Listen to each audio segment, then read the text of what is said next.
The price of weakness. Every nation has its cost. By one who knows power. No nation is truly unbreakable. Beneath every flag lies a vulnerability waiting to be exposed. A leader willing to be bought. A people desperate enough to trade freedom for comfort. The strong may parade their independence, but the wise understand.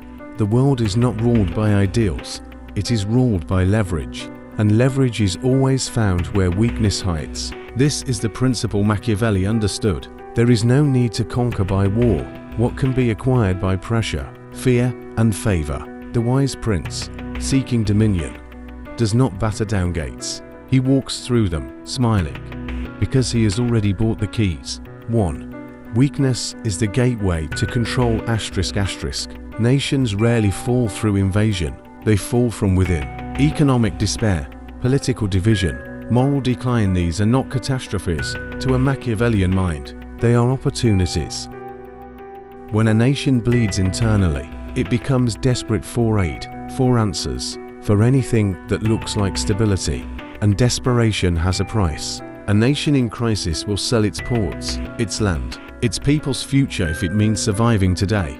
One need not attack such a state. One need only offer a lifeline and make sure it is a noose. 3. Every leader can be bought or replaced. Powerful nations may have proud leaders, but pride is a mask. Behind every ruler is fear. Fear of losing control, fear of rebellion, fear of being forgotten. A cunning power broker does not confront such leaders. He flatters them. He funds their campaigns, sponsors their projects, protects them from enemies, and when the time is right he owns them. Should a leader resist, he can be replaced. Democracies are especially fragile. Manipulate media, sponsor opposition, spread doubt and division. Eventually, the people will vote for the one you chose, and they will call it freedom. 3. Public opinion is the softest pressure point. It is not the army that determines a nation's fate, it is the people's perception. Control the stories they hear, the fears they feel, the hopes they chase, and you control the nation without firing a shot. A well-placed rumor can move borders. A viral crisis can shift power. The cost of loyalty in such an environment. A few headlines, a few promises, and the slow erosion of truth. The masses rarely realize they are being bought, but once they've accepted your version of reality, their loyalty is yours because you shaped it. 4. Loyalty built on dependency. Nations do not stay free if they rely on others to feed them, fund them, or defend them. To ensure control, make a country dependent on your aid, your trade, your defense systems, your technologies. Sell them what only you can provide. Then make them pay not with money but with obedience. This is the highest form of conquest, when the subject calls his servitude partnership and defends his chains as security. Debtors' chains, financial enslavement with a smile, by one who prefers gold over blood. Conquest by sword is noisy, messy, and short-lived, but conquest by debt silent, clean, and wrapped in gratitude lasts generations. The wise ruler does not always seize with force what he can own with finance, for debt is not merely an economic tool, it is a political weapon, a leash draped in silk, and the most civilized method of enslavement the world has ever known. Machiavelli understood that fear sustains power, but fear alone must be renewed often. Debt, however, renews itself. It enslaves not by force, but by contract. It makes the debtor thank the one who binds him. That is the genius of financial dominance. It appears benevolent while hollowing. Sovereignty from within. The seduction of loans, a willing collar. A nation in crisis is not hard to conquer. It begs to be helped. Enter the lender not with threats, but with briefcases. Offer aid, but make it irresistible. Dress it in the language of development, rescue, investment, or reform. The rulers will smile, the people will cheer, and in that applause, the chains are fastened. No military parade welcomes an invader, but loans. They are welcomed with ribbon cuttings and handshakes. It is the most pleasant kind of conquest. Terms that tighten, the hidden noose. Loans must not be gifts, they must be traps. Design them so the debtor cannot easily escape. Structure repayments that burden but do not break, so the nation remains alive but kneeling. Attach conditionalities influence over trade policy, national assets, judicial reforms, or military procurement. Make the borrower restructure their economy to serve your interests. Soon, you control not just their money, but their policy, their sovereignty, and eventually their soul. Let them govern, but only within the boundaries of your contract. Default as opportunity. The silent coup.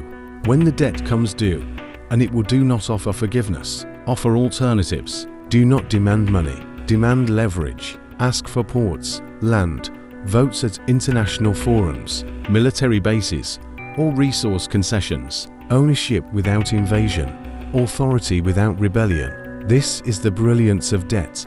When payment is impossible, obedience is the currency. Economic colonies, power without flags. Through strategic lending, the creditor creates invisible empires. No borders are redrawn, no wars declared, and yet control is total. The indebted nation must align its interests with yours. Its leaders, fearful of economic collapse, govern not for their people, but to satisfy your terms. It is not domination, they feel it is dependency, and dependency is more permanent than fear. The perception of help, rule with applause. The greatest trick of financial conquest is this: the enslaved praise their captor. You are not seen as a tyrant, but a benefactor. You built the bridges, stabilized the currency, modernized the hospitals. No one protests a creditor not until it's far too late. The puppet elite, by the leaders, not the land, by one who rules from behind the throne. A wise conqueror does not waste energy on armies or invasions. He does not occupy land with soldiers or claim dominion with banners. The true Machiavellian conquest is quieter, swifter, and far more enduring. He who controls the elite controls the nation. Why conquer the land when you can purchase the mind that governs it? Why fight a people when you can own the people they trust? The most effective empire is not one that owns territory, but one that commands loyalty from those who appear to rule it. The elite as gatekeepers of power. Every nation is ruled by a thin stratum of decision-makers, presidents, ministers, judges, generals, magnates. These are the gatekeepers of sovereignty. They pass the laws, shape the culture, and influence the people. To rule the nation, you need not subdue the masses. You only need to whisper in the ears of these few. They will carry your will forward as their own. Machiavelli wrote, "The first method for estimating the intelligence of a ruler is to look at the men he has around him." The modern strategist reverses this. Control the men around the ruler, and you control the ruler himself. The art of purchase, bribes, influence, and prestige. A man in power is rarely incorruptible. Some seek wealth, others fear disgrace. Many crave recognition or security. Know their vice and feed it. Fund their elections, shield them from scandal, give their children jobs, their families protection, their name status. In return, they will sign your deals, suppress your enemies, and parrot your narratives. Their countrymen will believe it is local leadership but the hand behind. The curtain is yours. The price of a leader is often far less than the cost of war. Manufacture your own elite. If the existing elite resist your influence, build a new one. Elevate outsiders who are loyal to you, young professionals, activists, generals, technocrats. Give them training, funding, global exposure. Shape their minds in your institutions. Then return them home as reformers, advisors, saviors. Soon, the old elite will fall, your puppets will rise, and the people will celebrate their new heroes without realizing whom they serve. Rule by proxy. The illusion of national sovereignty. With your chosen elite in power, there is no need to hold office, fly a flag, or occupy land. Let them appear sovereign. Let them make speeches and wave flags. Their loyalty is already yours. Through them, you shape policy, command institutions, and dictate alliances. Their face is the mask, your influence is the muscle, and the world applauds their independence, never suspecting the strings. This is governance by ghost, and it is the most refined form of imperialism. When puppets resist, replace and repeat. No puppet lasts forever. Some grow bold, others forget who raised them. When this happens, you do not panic, you replace. Cultural conquest. Erode the identity. By one who conquers minds before borders. To dominate a people, do not first attack their armies, attack their values. Identity is the last fortress of any nation. Tear it down, and they will beg to wear your chains, believing them to be ornaments of progress. The most enduring conquest is not of land or law, but of the soul. The Machiavellian strategist understands culture is the invisible armor of a society. It shapes what people love, what they fear, what they trust. Destroy that armor not with violence, but with seduction, and the nation becomes yours without ever knowing it. Conquest by admiration. The soft power strategy.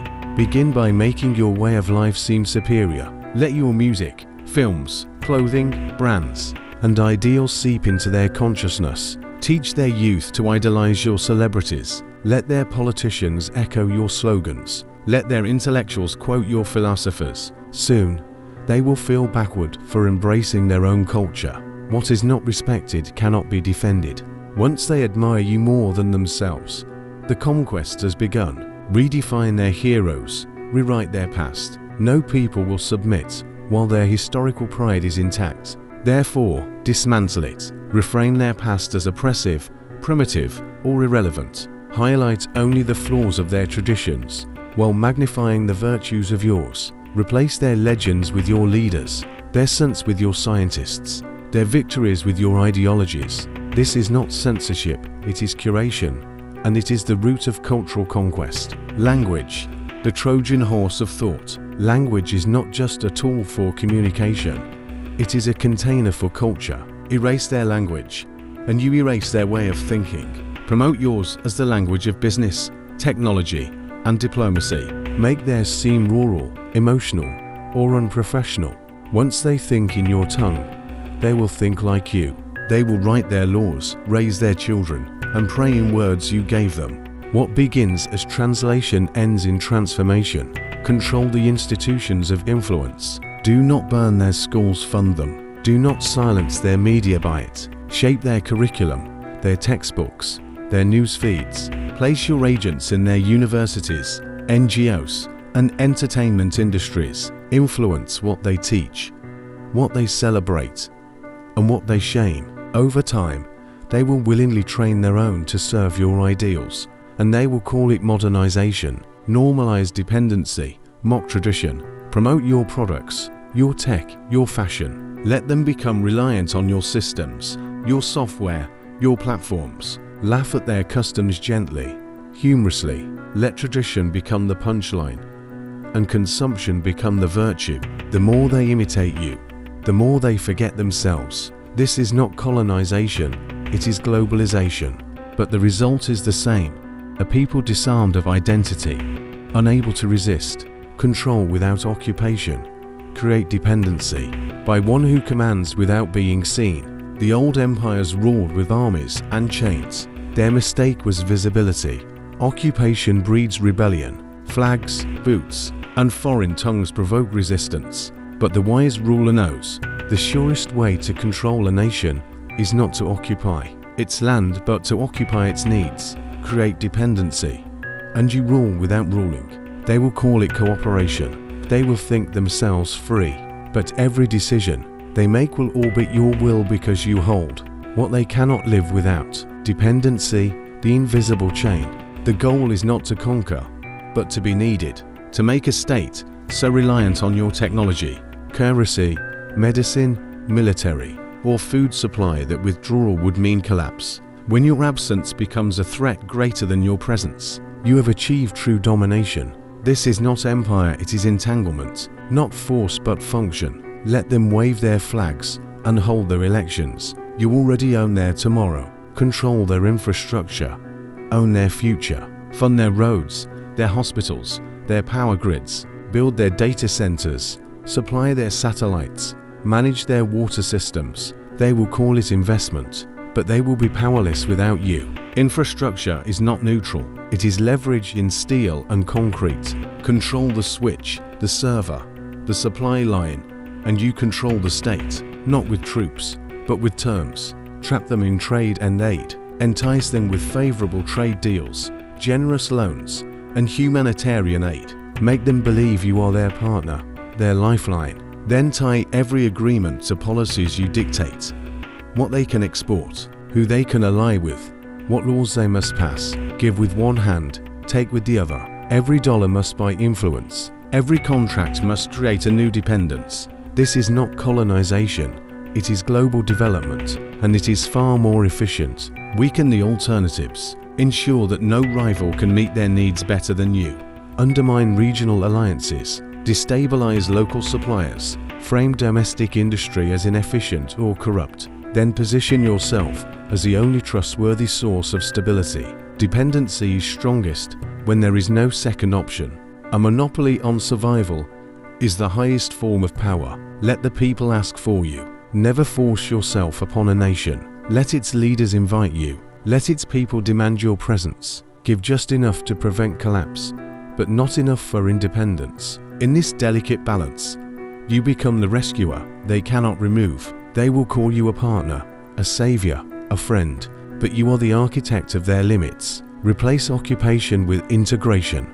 Build cultural bridges. Send your media, your universities, your ideals. Let their elite train in your institutions. Let their children dream in your language. Over time, they will stop seeing the difference between their interests and yours. What cannot be occupied can be absorbed. The illusion of freedom. Rule without ruling. The greatest rulers in history are not those who sit on thrones, but those who never had to. The sharpest form of power is not visible, not feared, not even recognized. It is disguised as freedom. A people convinced they are free will defend their own chains, and he who rules without ruling shall rule forever. To dominate openly is to invite resistance. To dominate subtly, invisibly through influence, distraction, and dependency is to create a prison with no walls. The Machiavellian prince of the modern age understands, when people believe they are free, they are easier to control than when they know they are not. Let them choose from your options. Democracy is the perfect illusion. Offer the people choices, but ensure every option serves your interest. Let them vote. Let them debate. Let them protest. Give them the spectacle of control, but engineer the candidates. Fund the campaigns. Control the media that informs their decisions. It is not the vote that matters, it is the menu. If you write the script, the outcome is irrelevant. They will believe it is their will, when it was yours all along. Distract and entertain. Bread over chains. Freedom is not defined by law, it is defined by attention. Keep the people entertained. Feed them conflict, scandal, and pleasure. Let them drown in news, in screens, in manufactured outrage. While they argue over symbols, you will reshape systems. If they are too distracted to see the bars, they will never notice the cage, and they will thank you for their distractions as though they are rights. Privatize control. Outsource rule. You do not need to govern if you can own what governs. Let corporations deliver the services, write the policies, harvest the data. Let algorithms sort the information, and unelected experts dictate the terms. Power outsourced is power unaccountable. It cannot be voted out, protested, or tried. And when the people are angry, they will blame the institutions, never the hidden hands that fund and feed them. Weaponize speech, not censorship. Do not silence opposition, flood it. Let voices multiply until truth is drowned in noise. Create so many narratives, conspiracies, and counterclaims that no one can distinguish fact from fiction. Control no longer comes from what people are told, but from what they can no longer trust. In a world of confusion, the quietest and most consistent voice becomes king. Permit resistance that changes nothing. Let them march, let them scream, let them sign petitions and stage walkouts, but ensure that none of it touches the levers of real power. Appear tolerant, appear democratic, celebrate their freedom. Resistance becomes a ritual, not a revolution. It pacifies, it relieves pressure, and it convinces the people that they still matter, even as their influence quietly evaporates. Let them feel free. Never be free. Do not remove liberty, redefine it. Let them think freedom means consumption, convenience, and self-expression. Like, comment, and subscribe for inspiring ideas and fresh perspectives. Every throne is built on a pact spoken, or not between ruler and ruled, but the wise prince understands. Behind every prosperous nation, every stable regime, every thriving empire lies a brutal bargain. It is the unspoken trade between comfort and control, security and surrender, illusion and obedience. The people may cry for liberty, but what they truly crave is safety. They will trade freedom for stability, justice for order, truth for peace of mind. And in this transaction, the ruler emerges not as tyrant, but as savior. The brutal bargain is this: give me your will, and I will protect you from the chaos you fear. The people want peace even if it's manufactured. No man fears tyranny as much as he fears uncertainty. The mob will tolerate corruption, surveillance, and inequality so long as there is food, distraction, and quiet streets. Stability is the true god of the masses. They will kneel to any altar that promises it. Machiavelli wrote, "It is better to be feared than loved, if you cannot be both." But in modern times, fear need not wear armor.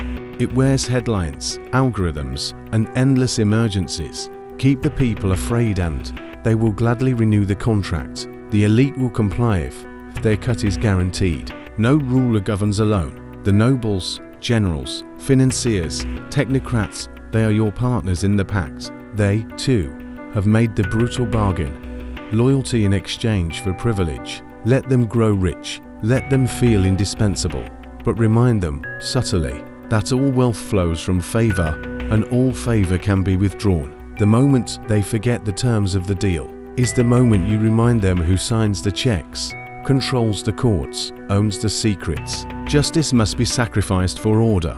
There will be innocents punished, voices silenced, laws bent. So be it. A kingdom is not a church. The ruler's task is not to be righteous, but to be effective. Let the people believe in justice, but never let justice obstruct the interests of the state. If you must choose between what is fair and what is functional, always choose the functional. Legitimacy comes not from purity, but from performance. Truth must be negotiated. In the brutal bargain, truth is a luxury. Facts are shaped by necessity. Narratives are molded for utility. A ruler who tells the truth too early, too fully, or too plainly will be devoured by those who cannot bear it. Tell them what they can accept, hide what they cannot. The truth must be delivered not as a weapon, but as a sedative, controlled, dosed, and often delayed. You must dirty your hands and smile while doing it. To survive in power, you will lie, betray, suppress, and strike first. There will be blood on your hands, even if you wash it in patriotic speeches. This is the cost of governance. A clean ruler is a naive one or a puppet.